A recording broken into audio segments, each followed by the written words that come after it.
My girlfriend said modern men have ruined relationships, so I gave her the 1950s husband she claimed to want. I had been with Sarah for 2 years when she reached her breaking point at my best friend's wedding. Modern men are pathetic, she announced to our entire table. They cry, they talk about their feelings, they expect women to cuddle them. My grandfather worked 60 hours a week and never once asked my grandmother how her day was. That's a real man, strong, stoic, a provider who didn't need constant emotional validation. I set down my champagne. Sarah, I literally planned this entire weekend trip so we could attend this together. Exactly my point, she snapped. You're so desperate for my approval. Back in the day, men just decided things and women followed. If they didn't ask permission or need participation trophies for basic tasks, they led. I looked at her carefully. So, you want a traditional 1950s husband? Her eyes lit up like I'd finally understood something obvious. Yes, a real man who acts like a man, not a therapy patient. Okay, I said. Traditional, it is. The next morning, I woke up at 5 a.m., got ready in silence, and left for work without saying goodbye. When I came home at 7 p.m., Sarah was in the kitchen. How was your day? She asked. Fine. Where's dinner? She blinked. I just got home an hour ago. I was going to start cooking. In the 1950s, a wife had dinner ready when her husband walked through the door. I'll be reading the paper. I sat in the living room while she cooked, not offering to lift a finger. That weekend, her friends invited us to a lake house. Aunt, can you help me pack the car? Sarah asked. I didn't even look up from my phone. That's women's work. I'll be in the car when you're finished. Her friend Jessica overheard and gasped. Excuse me? Sarah wants a traditional relationship, I explained. Men didn't pack. Men didn't plan. Men just showed up. When Sarah tried to discuss our relationship later that night, I cut her off. Men don't talk about feelings. That's feminine behavior. I spent the entire weekend drinking beer with the guys, never once asking Sarah what she wanted to do or if she needed anything. When she got upset, I just shrugged. My grandfather never asked my grandmother about her emotions. You said that was a real man. The real shift came when her mother, Diane, visited for Sunday dinner. I sat at the table while Sarah and Diane cooked. Yes, aren't you going to help? Diane asked. Men didn't cook in the 50s, ma'am. I work all week. This is my rest time. After dinner, I stood up and walked to the living room. The dishes? Sarah called out. That's your domain. I provided the money for the food. You handle the cleanup. Diane's face went crimson. Sarah, what is happening in this house? Sarah wants a traditional 1950s marriage, I explained calmly, where men work and women handle the home. I have a full-time job, Sarah protested. So did a lot of women back then. They just didn't bother their husbands about it. When Sarah asked me to attend her work gala, I shook my head. I don't involve myself in your career. That's your hobby. I'll be watching the game. My hobby. It's my career. A man's career supports the family. A woman's career is supplementary. I don't need to celebrate supplementary. She went alone and had to explain to her boss why I was a no-show. The breaking point came 3 weeks in. Sarah came home crying about a fight with her sister. I didn't look up from the TV. Can you please just listen to me? She sobbed. Men don't do emotional labor. You said modern men are too soft because they listen to feelings. Real men don't get involved in women's drama. I need you right now. And my grandfather needed peace and quiet after work. I'm providing financial stability. You want emotional support? Call your mother. That's what women are for. She stared at me, tears streaming down her face. That night, she finally cracked. Okay, I was wrong. Please go back to normal. I miss you talking to me. I miss you caring. I folded my newspaper carefully. As a man doesn't change his mind just because his woman gets emotional. That's weak. You wanted me to lead. A leader doesn't reverse course every time there are tears. This isn't what I meant. You said modern men ruined relationships by being emotional and needing validation. I'm giving you exactly what you asked for. A traditional man doesn't need his woman's permission to be himself. She had no response. The silence in the room was heavy, thick with the kind of tension that usually precedes a massive blow-up. But I didn't give her the satisfaction. I just turned my gaze back to the television. I wasn't even watching it, really. It was some grainy documentary about the interstate highway system, but it served its purpose. It was a wall. Mark, please, she whispered. Her voice was thin, brittle. I'm being serious. This isn't us. You're scaring me a little. I'm not Mark right now, Sarah, I said, my voice monotone. I'm the provider. I'm the head of the household. If you're scared, perhaps you should reflect on why a man fulfilling his natural role unsettles you so much. I'm sure your grandmother felt perfectly secure. She turned and ran into the bedroom. I heard the door click shut, and for a split second, the old Mark, the one who would have been at that door in 3 seconds flat, apologizing and offering a glass of wine and a foot rub, nearly clawed his way out. My chest tightened. I hated seeing her cry, but then I remembered the wedding. I remembered the way she'd looked at me with genuine disdain when I'd asked if she was enjoying the music. You're so desperate for my approval. No, she wanted the steal. She was going to get every ounce of it. The next morning, I was up at dawn again. The routine was becoming mechanical. I ironed my own shirt, a silent, solitary task, and brewed a pot of black coffee. I didn't make her breakfast. Why would I? In her idealized version of 1954, she'd be up at 4:30 in a floral apron, flipping pancakes while I checked the stocks in the morning edition. I left a $20 bill on the kitchen counter. When she eventually crawled out of bed, eyes puffy and hair a mess, I was already by the door, briefcase in hand. What's this? She asked, gesturing to the money. Allowance, I said. Since I'm handling the finances expenses now. I figured you might need something for the groceries or a new hat. Whatever it is you women do during the day. I have my own bank account, Mark, and I make $70,000 a year. That's fine for your little projects, I replied, opening the door. But the household runs on my dime now. Keep your career money for your trinkets. I'll see you at 7. I'm expecting pot roast. I shut the door before she could respond. Work was actually easier this way. I stopped checking my phone every 20 minutes to see if she'd texted. I stopped worrying if she was stressed about her boss or if she'd remembered to take her vitamins. I just worked. It was cold and it was lonely, but there was a strange, grim efficiency to it. When I returned at 7 p.m., the house smelled like slow-cooked beef. Sarah was standing by the stove. She looked exhausted, her work clothes replaced by a dress I hadn't seen her wear in a year. She'd even put on lipstick. "Dinner is ready," she said, and her voice lacked its usual spark. It was submissive. It was exactly what she'd asked for, and it made my stomach turn, but I kept the mask on. We ate in near total silence. The only sound was the clinking of silverware against porcelain. Usually, dinner was our time to vent, to laugh about the idiots at the office, to plan our next hike. Now, it was a transaction. I consumed the calories she provided. She sat there and waited for me to finish. "The roast is a bit dry," I remarked, dabbing my mouth with a napkin. She bit her lip. "I'm sorry. I had a late meeting and I don't need excuses, Sarah. A man comes home to a well-managed house. That's the deal. If you can't handle the domestic side, perhaps you should reconsider the hours you spend at that office." She looked like I'd slapped her. "Oh, you want me to quit my job? I want you to fulfill your side of the bargain. You said modern men ruined everything by being too soft. I'm being firm. A firm man requires a competent wife." She didn't eat another bite. She just cleared the plates, her hands shaking. The following Tuesday, I took it a step further. We were supposed to go to her cousin's engagement party. Sarah had been talking about it for months. She had the dress picked out, the gift bought. At 6 p.m., she was in the bathroom, finishing her makeup. I was sitting on the couch in my undershirt, drinking a scotch. "Aren't you getting dressed?" she asked, leaning out the door. "We have to leave in 20 minutes. I've decided we aren't going," I said, not looking up from the TV. She froze. "What? Why? It's Chloe's engagement.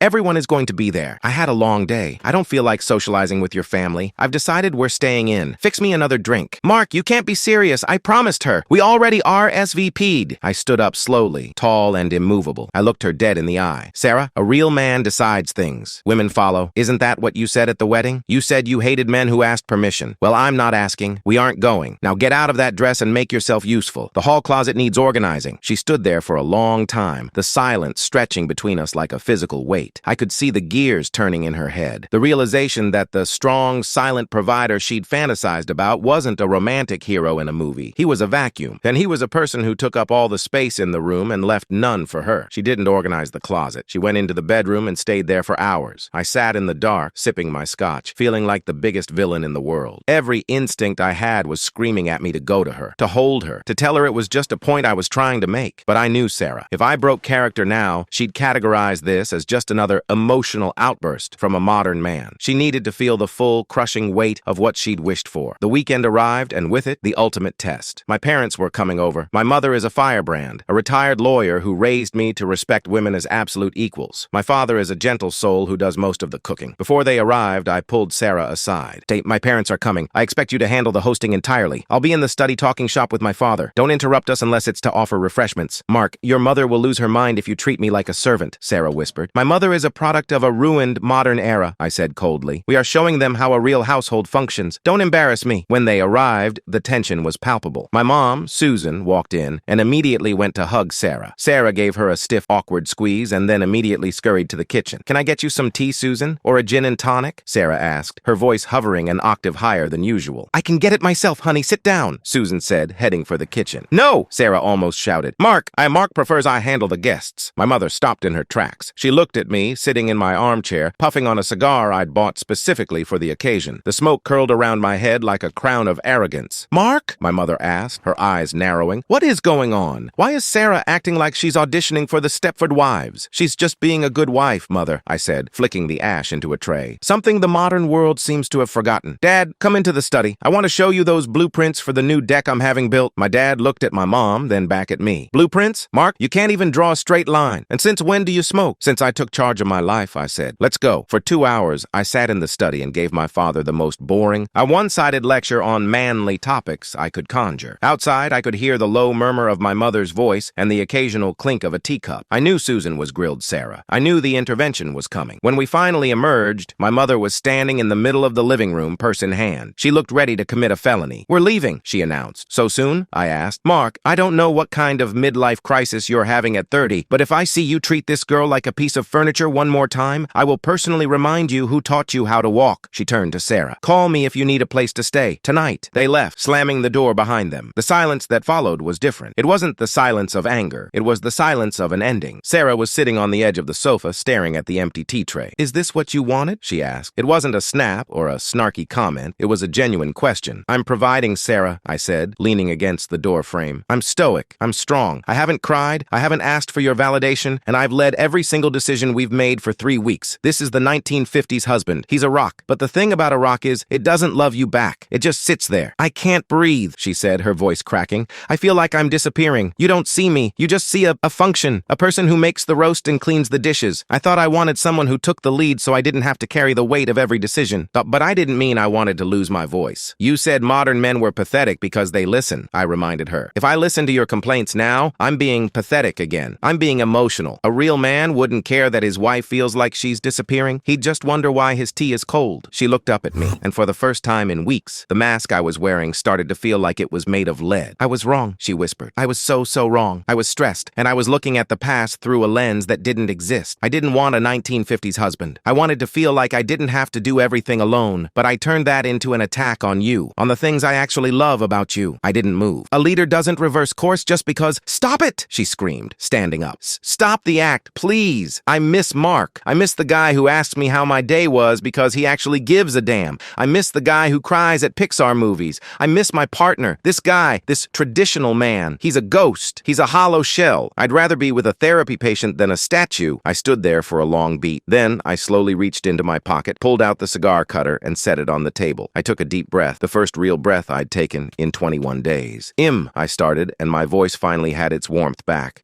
Exhausted Sarah. Being that guy is incredibly lonely. I walked over to her, but I didn't stop a few feet away like I had been doing. I sat down next to her and let my shoulders slump. I reached out and took her hand. Her fingers were ice cold, and she gripped mine like a drowning person clutching a lifeline. I hated every second of it, I admitted. I hated not talking to you. I hated seeing you stressed and not helping. I hated the way your mom looked at me. But you needed to see that the strength you were praising is actually just a form of absence. You can't have a partner who is stoic and unmoved, and also have a partner who is present and loving. They're opposites. Sarah leaned her head on my shoulder and finally started to sob. Real deep sobs of relief. I'm sorry. I'm so sorry I said those things at the wedding. I was being a brat. I was being cruel. You were, I agreed gently. And it hurt. That's why I did this. Not to be mean, but because I needed you to understand that the modern man you were complaining about is the only version of me that can actually love you. We sat there for a long time. The TV was still flickering in the background. Some show about nothing, but the wall was gone. So, she said eventually, wiping her eyes, does this mean I don't have to organize the hall closet? I laughed. A real, genuine sound that felt like it cleared the soot out of my lungs. God, no. Actually, the hall closet is a mess, but we can do it together this weekend. Or better yet, we can ignore it and go get some Thai food because I am never eating pot roast again as long as I live. Deal, she said, squeezing my hand. But Sarah, yeah, I'm still not packing your suitcase for the next trip. That's just a life skill. Traditional or modern, you gotta handle your own socks. She laughed, a wet, shaky sound, and poked me in the ribs. Fair enough. I got up to call the restaurant, but as I walked toward the kitchen, I stopped. I looked at the $20 bill still sitting on the counter, the allowance. I picked it up, crumbled it into a ball, and tossed it into the trash. Hey, Sarah, I called out. Yeah? I'm really sorry about your sister. Tell me what happened. From the beginning. I'm listening. Sarah paused, her hand hovering over the dish towel. She looked at me for a long beat, searching my eyes to see if the traditional man was truly gone. When she saw me, just Mark, the guy who actually gives a damn, she let out a breath that sounded like a balloon deflating. She sat down at the small kitchen table, the one I'd ignored her at for weeks, and started talking. She talked about the passive-aggressive comments her sister had made about our new dynamic, the way it had made her feel isolated, and the stinging realization that she'd had no one to vent to because I'd turned myself into a brick wall. I didn't interrupt. I didn't offer stoic leadership. I just leaned against the counter and listened to the tremor in her voice. I felt like I was losing my best friend, she whispered, her eyes fixed on her coffee mug. And the worst part was, I was the one who asked for the stranger who replaced him. You were looking for a shortcut to security, I said gently, walking over and pulling out the chair next to her. Life is heavy, Sarah. I get why the idea of a guy just handling it sounded good when you were stressed at that wedding. But handling life together is the whole point. The next few days were an exercise in re-entry. It was awkward at first. There was this lingering ghost of the 1950s version of us, a weird muscle memory where I'd find myself hesitating before asking her a question, or she'd start to apologize for not having a task done. We had to consciously break the habit of the roles we'd played. The real test, however, came on Thursday. My phone buzzed with a text from my mother. We're coming over for coffee at 7 o'clock. No cigars, no No blueprints, no nonsense. We need to talk. The tribunal is coming, I told Sarah as I hung up my coat that evening. I deserve it, she sighed. I'm the one who started the fire. We both fueled it, I said. I could have just told you no at the wedding, but I chose to be a point-proving prick. But we're in this together. When my parents arrived, the atmosphere was a complete 180 from the Sunday dinner disaster. I was in the kitchen, not the study. I was wearing an apron, not a suit jacket. I was currently mid-battle with a temperamental espresso machine when they walked in. My mother didn't even take her coat off. She marched straight into the kitchen, looked at the messy counters, the half-eaten takeout from the night before, and the general chaos of a modern, busy household. Then she looked at me. Is the head of the household currently struggling with a milk frother? She asked. Her eyebrow arched so high it was nearly in her hairline. He is, I admitted, giving her a sheepish grin. And the head of the household is likely going to need his mother's help because I think I broke the steam wand. The tension broke, and my mother let out a sharp bark-like laugh and swatted my arm with her purse. Good. You looked ridiculous in that armchair, Mark, like you were auditioning for a community theater production of Death of a Salesman. My father wandered in, looking much more relaxed. He went straight to Sarah and gave her a warm hug. Glad to see the lights are back on in here, he whispered. We sat in the living room, and for the first time in a month, the conversation wasn't a performance. But my mother, being the lawyer she is, wasn't going to let us off that easily. So, Susan said, leaning back and stirring her coffee, Sarah, you told me on Sunday that you felt modern men had ruined relationships. Do you still feel like you're missing out on the good old days? Sarah looked at me, then back at my mom. Yet I think I was romanticizing a version of the past that only existed in black and white movies, she said carefully. I saw the strength, but I didn't see the silence. I saw the provider aspect, but I didn't realize that it came at the cost of being a partner. It's a trade-off, my dad added, his voice quiet. My father provided everything we ever needed. Food, a roof, clothes, but he didn't provide himself. He was a shadow in the house. You kids today, you have it harder in some ways because you have to negotiate everything. There's no script, but the result is that you actually know the person you're sleeping next to. The conversation shifted to the fallout at Sarah's office. She'd had to do a lot of damage control after I'd blown off her gala. My boss actually asked if everything was okay at home, Sarah admitted, and picking at a loose thread on her sweater. He thought